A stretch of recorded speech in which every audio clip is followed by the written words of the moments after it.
li min ladunka dzurriyyatan thayyibah innaka sami'ud du'a. Apa rahasia dari kalimat ini? Nabi Zakaria itu udah berdoa puluhan tahun loh. Tapi selalu mengatakan engkau maha mendengar doa. Bukan, engkau dengar gak sih ya Allah? Bukan.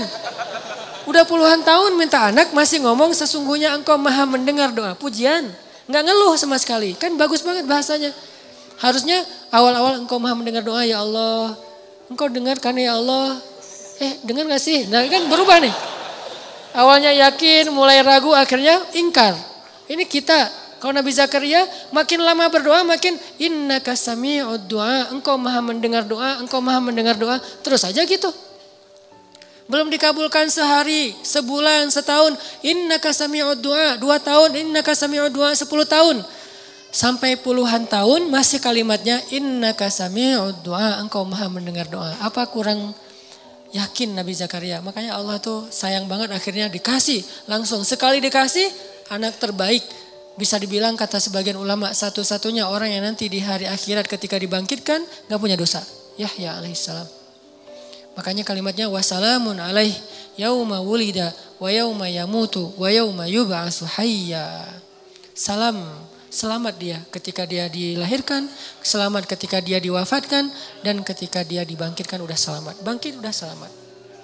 Jadi kalau kita punya 4G ke Allah itu sebetulnya cuma butuh gini doang. Ya Allah. Gitu doang bahasanya. Kadang-kadang gak pakai iya, Allah doang. Allah, beres. Kadang-kadang gak pakai Allah, cuman ahad. Belum jelas kan? Cuman satu. Tapi bukan dalam masa kampanye ya. Satu, itu langsung Allah beri pertolongan. Kan Bilal itu gak ngomong, ya Allah tolonglah saya lagi disiksa nih. Allah lihat nih bekas-bekas siksaan. Gak ada. Cuman satu kata pendek loh. Kalau kita kan doanya tuh udah buka baju dan tunjukin ya Allah nih lihat nih saya lukanya banyak nih apa segala macam. Pokoknya udah lebay banget lah kalau kita berdoa ya. Sahabat doanya gak lebay, lembut. Ahadun ahad, ahadun ahad. Langsung saat itu juga ditolong sama Allah.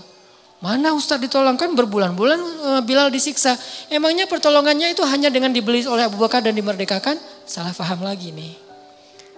Pertolongan pertama Allah kalau hambanya lagi UGD. Bukan dibikin langsung sembuh. Tapi dikuatkan hatinya dengan kesabaran. Itulah pertolongan pertama. Bilal ketika disiksa. Allah gak langsung nolong Bilal dengan cara dibeli sama Abu Bakar di hari yang sama. Hari ini disiksa, hari ini dibeli, hari ini dibebasin. Itu gak keren ceritanya. Gak ada kelihatan kesan Bilal sabar. Terus gak jadi cerita yang melegenda kan. Kalau cuman hari itu disiksa, hari itu dibeli, hari itu dibebasin. Gak akan melegenda nama Bilal. Dia melegenda karena lama disiksa.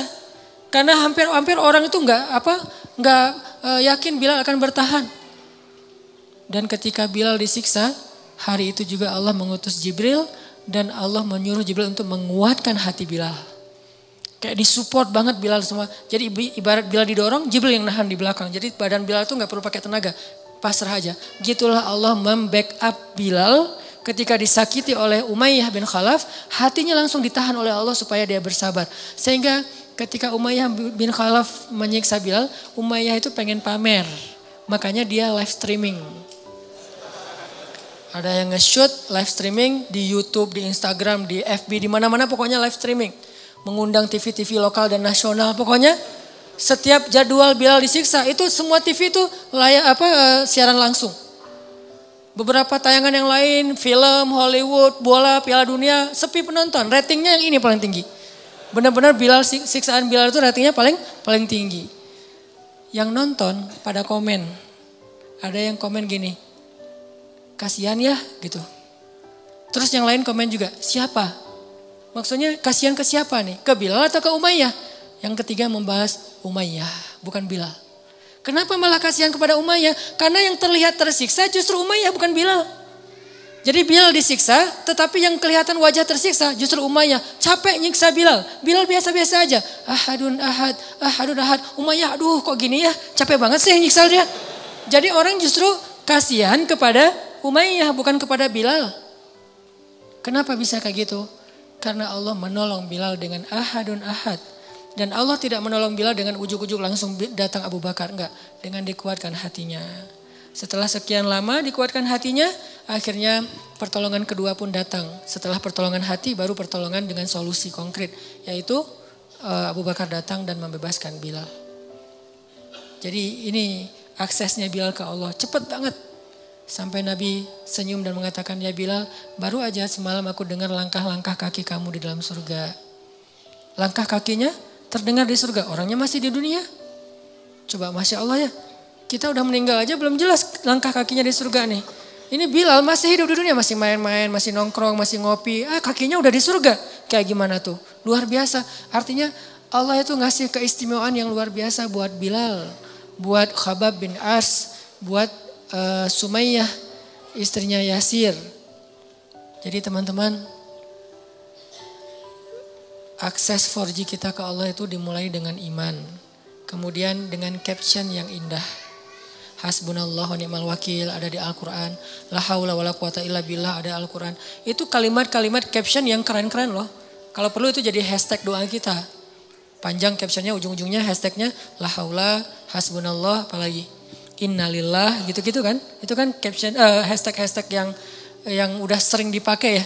Sehingga nanti kalau mau ngelihat doa-doa kita itu tinggal buka hashtagnya kan kebaca tuh. Dan makin sering kita pakai hashtag itu makin di like. Lebih banyak likersnya di antara para malaikat.